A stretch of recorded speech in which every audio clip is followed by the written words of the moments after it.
If you're building a SaaS or you've built a SaaS before, you probably assume that billing means charge the card, flip the switch.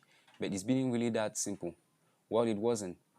And I will show you why that assumption nearly broke TaskForge and the decisions that I made that changed billing from a payment problem into something that actually scales. So last week, permissions answered who can do this, who can access this. Well, what if now that access no longer depends on a role, but rather it depends on money? So the first question when building a billing domain wasn't really the payment method. It wasn't really about Stripe or whatever payment method you might have in your application. It was, what is billing and why do I even need it here in my application? Then it occurred to me that billing means controlling access to the platform capabilities, not all about collecting money. But money enables the access, but it is not the access itself. The access starts from this chain, from the plan, the subscription, make the payment, the features, then access to those features. That's what billing really is in the application. So the money enables the access, but the money itself is not the access. So in order for me to build a stable billing domain, I had to break it down into three separate models: a subscription plan, a subscription, and a payment transaction. And here's what all three do. So the subscription plan is an offer to an organization, like, what do you want to buy? Here are the stuff that the application offers you. Here are the plans the application offers you. Pick one and make a payment on it. A subscription, what the organization actually owns. What has the organization agreed to pay for? The features that it has agreed to pay for. That is a subscription. Then the payment transaction. That is a payment attempt. With this one, we can track whether a payment was successful, payment has failed, is it pending, just the payment attempt, nothing more to it. So with these three, I could build a stable billing domain. And let's get into the code and let me show you how I modeled all three of them. So here are my models. My subscription plan, which just contains stuff about plans, what the plans actually are, the name, slot, price, currency, billing interval, max workspace, max projects, the status, storage, retirement, and all of that.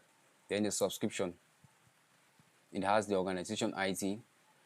That's why I said it's an agreement between the platform and organization, because organization is an entity that exists to house the workspace and all the other entities. So the user creates it and billing is tied to the organization. So we have the subscription plan to it, the status, start at, ends at, when you trial, and all these other fields. But you see nothing about payment, whether we are accepting which or payment here or whatsoever. No, that's done in payment transaction. So payment transaction handles all of the money.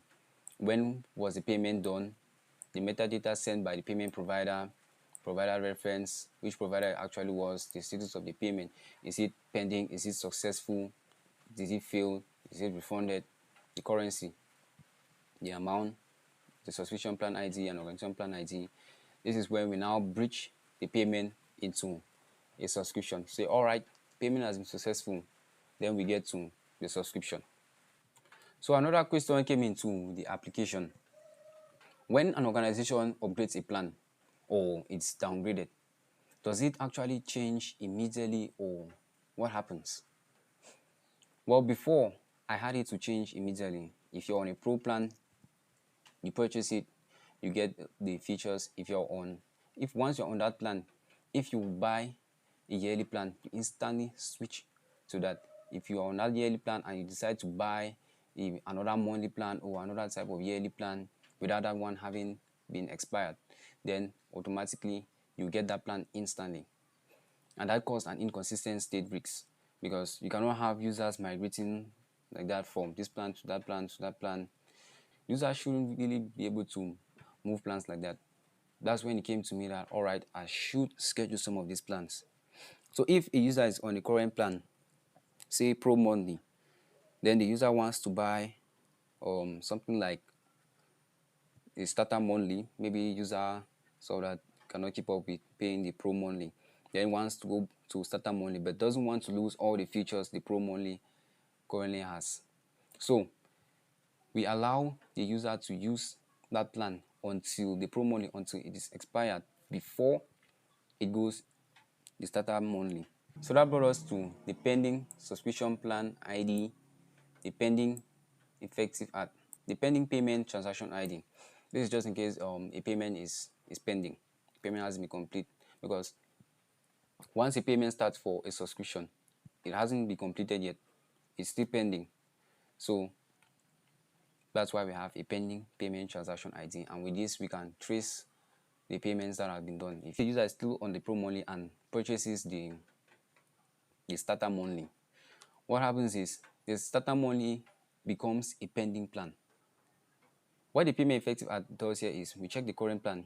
When is the plan expiring? We keep track of that date. When the same day that plan expires should be the same day that the pending plan goes effective. That's what the pending effective at tracks. Application wants to do a downgrade. It gives the users a grace period. When the subscription has expired and user has not yet made the payment, maybe failure, or the user was still to fund the account, or maybe user tried the payment and it just wouldn't work. So we give the user some period of time to make the payment, probably 14 days, 10 days, depends on you. What will you give your users? So the engineering mistake of this week was assuming that a successful payment means the subscription status should change. If user has made a payment, then that user should automatically have a subscription change, can move from this subscription to that subscription to this one. But then I realized that that would cause inconsistency in the application and would be really bad user experience. That was when I realized the idea of bringing in the scheduled subscriptions.